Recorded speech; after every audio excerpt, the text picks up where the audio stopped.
ইউনূস আজ পর্যন্ত কোন একটা খুনের বিচার করতে পারে নাই। আমরা দেখতেছি একের পর এক সাংবাদিককে হত্যা করতেছে, একের পর এক বাংলাদেশের জনগণকে হত্যা করতেছে, পাথর দিয়ে মারতেছে, নির্মমভাবে জবাই করতেছে, কিন্তু সরকারের এ নিয়ে কোনো মাথা ব্যথা নাই। ডক্টর ইউনূস আজ পর্যন্ত কোন একটা খুনের বিচার করতে পারে নাই। আমরা দেখছি উনি একটা কাজ খুব ভালো করে, নারীদেরকে নিয়ে যে কিছু পতিতা আছে তাদেরকে হাজিয়ে দেয়, তাদের জন্য বাজেট ঘোষণা করে, কিন্তু ধর্মীয় অঙ্গনে কোনো কাজ করতেছে না। আমরা ডক্টর ইউনূসকে বলবো, আমরা আপনাকে একজন শিক্ষিত লোক হিসাবে পেয়েছি, আমরা এখন মনে করতেছি আপনি সম্পূর্ণ মেরুদণ্ডহীন। আপনি যদি আপনার মিশনকে বাস্তবায়ন করেন, বাংলার মানুষ আপনাকে ছুঁড়ে ফেলে দেবে। এখনো সময় আছে, আপনি আপনার ঠিক পথে আসুন, গানের শিক্ষক বাতিল করুন, ধর্মীয় শিক্ষক চালু করুন। সম্মানিত উপস্থিতি, এ পর্যায়ে আমাদের সামনে গুরুত্বপূর্ণ বক্তব্য নিয়ে আসছেন আজকের সমাবেশের সভাপতি ও বাংলাদেশ খেলাফত আন্দোলনের সংগ্রামী নায়েব আমির হযরতুল আল্লাহ হযরত মাওলানা মুজিবুর রহমান হামিদি।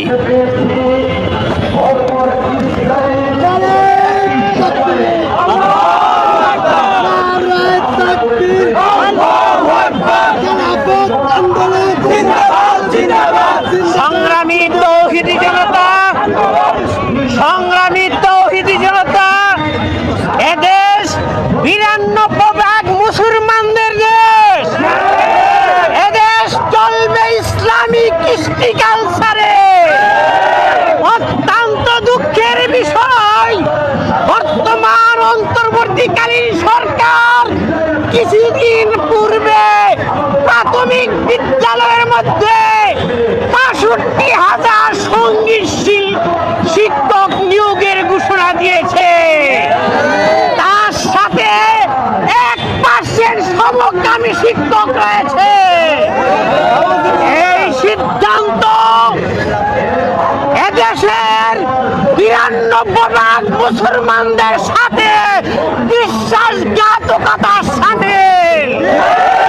সংগ্রামী তৌহিদি জনতা, আজকের এই সমাবেশ থেকে আমরা অন্তর্বর্তীকালীন সরকারকে বলছি, সঙ্গীত শিক্ষক নিয়োগ দেওয়ার জন্য এদেশের মানুষ জুলাই বিপ্লব ঘটান না।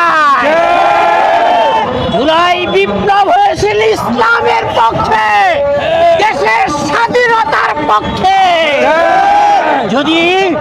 যদি এই সিদ্ধান্ত বহাল থাকে, এদেশের ধর্মপ্রাণ জনতা রাজপথে দাঁড়াবে এবং ডক্টর ইউনূস একদিন পূর্বে সরকারের ন্যায় পালায়ে যেতে বাধ্য হবে।